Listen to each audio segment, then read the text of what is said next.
Bienvenue dans ce nouvel épisode du Covid-Pod.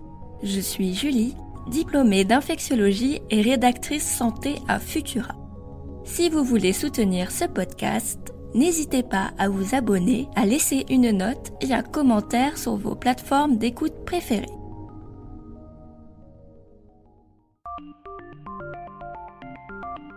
Depuis lundi, les écoles maternelles et primaires ont rouvert leurs portes aux élèves après 2 semaines de vacances. Quel est le rôle des enfants dans la pandémie de Covid-19 ? C'est une question épineuse, sans réponse simple ni définitive. Des scientifiques allemands ont passé en revue la littérature scientifique, qui est dense et parfois contradictoire sur le sujet.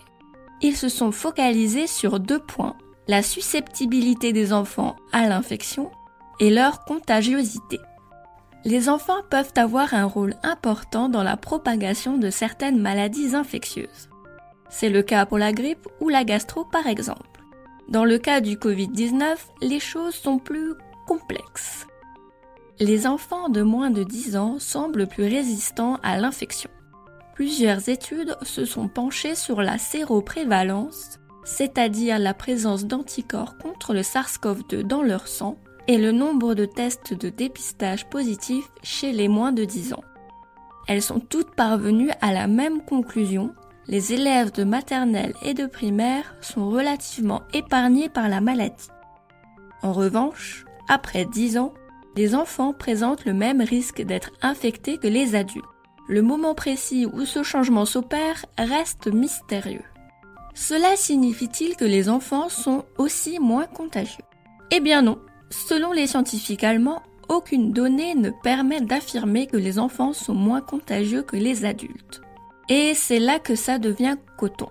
La Covid-19 pédiatrique est assez différente de la Covid-19 classique. La plupart des enfants en bonne santé sont asymptomatiques ou déclarent des formes légères avec de la fièvre et de la toux.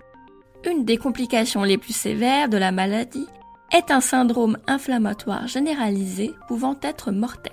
En clair, chez beaucoup d'enfants, la Covid-19 peut passer inaperçue. Dans ce cas-là, comment savoir avec certitude si un enfant est à l'origine d'un cluster dans une école ou au sein de son foyer ? De plus, la différence de sensibilité à l'infection en fonction de l'âge ajoute un degré de complexité à un problème déjà obscur, dirons-nous. Les écoles élémentaires et les crèches sont à l'origine de quelques foyers de contamination en Europe. Mais le nombre de cas positifs était beaucoup plus important chez les adultes que chez les enfants. Vous l'avez compris, le rôle des enfants dans la pandémie est plus que nébuleux et difficile à appréhender. Au regard des connaissances actuelles, il ne semble pas être un moteur essentiel de l'épidémie. Mais je n'en mettrai pas ma main au feu. Je vous conseille la lecture de l'article Covid-19, que savons-nous de la maladie chez les enfants, 1 an après le début de la pandémie, en ligne sur Futura. Ailleurs dans l'actualité scientifique autour du coronavirus. Les règles de distanciation sociale en intérieur ne valent rien. C'est l'avis de 2 scientifiques du MIT. Respecter la règle des 2 mètres ne protège que l'espace de quelques minutes un groupe de personnes sans masque. L'aération des pièces et le port du masque restent les gestes les plus efficaces pour limiter le risque de contamination. Être vacciné ne signifie pas qu'on ne peut plus être infecté, mais ce risque est grandement diminué.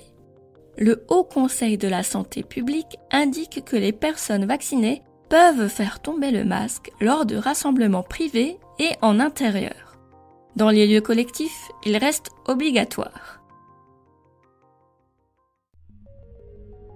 Merci d'avoir écouté ce nouvel épisode du Covid-Pod. Le respect des gestes barrières et des mesures de confinement est primordial pour venir à bout de cette épidémie. Votre masque doit couvrir votre bouche et votre nez et ne doit pas bâiller sur les côtés. Lavez-vous les mains au savon et à l'eau régulièrement et respectez les mesures de distanciation sociale. Les efforts de chacun comptent. Pour soutenir notre travail et améliorer notre visibilité, abonnez-vous et partagez ce podcast autour de vous. vous pouvez retrouver l'actualité scientifique du coronavirus sur Futura. À très bientôt!